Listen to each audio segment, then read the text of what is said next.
Aujourd'hui, l'Église catholique fête Sainte Nina, Ninon, ou Christiana, Saint Séraphime, Sainte Nina. Le calendrier civil fait problème aujourd'hui, il propose le nom d'une sainte déjà citée le 15 décembre, Sainte Ninon ou Nina, diminutif de Christiana.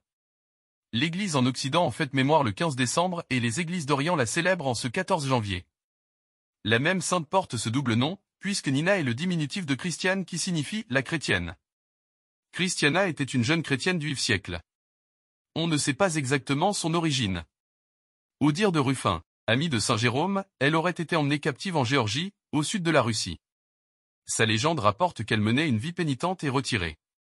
Comme on ignorait de quel pays elle provenait, on l'appela magnifiquement la chrétienne, donc Christiana, d'où les diminutifs Ninon et Nina. La reine de Géorgie apprit que Christiana avait guéri un enfant en le recouvrant de son cilice, chemise de crin portée par mortification, elle la fit appeler car elle était atteinte d'une grave maladie mais elle obtint comme réponse « Ma place n'est pas dans un palais ». La reine se fit transporter chez Christiana et elle recouvra la santé, elle voulut couvrir de cadeaux sa bienfaitrice qui lui répondit « La seule chose qui puisse faire mon bonheur, ce serait que le roi et vous-même embrassiez la foi chrétienne ». La reine ne tarda pas à demander le baptême. Quant au roi, il n'était guère pressé de changer de vie. On pense à Clotilde et Clovis. Il se décida enfin, le jour où menacé de mort au cours d'une chasse aux fauves, il promit de devenir chrétien s'il en réchappait. Une fois sauvé, il pria l'empereur Constantin de lui envoyer des missionnaires pour porter l'évangile en son pays.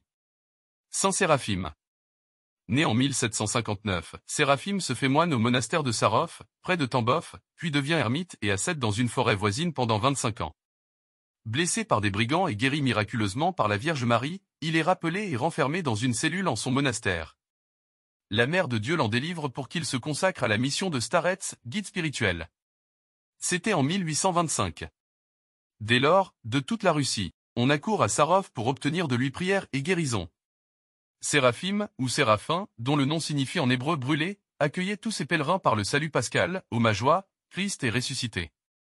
Il fonde un monastère de sœurs avec comme règle première l'invocation permanente du nom de Jésus le bien-aimé, pour y trouver consolation et douceur, paix et lumière du cœur.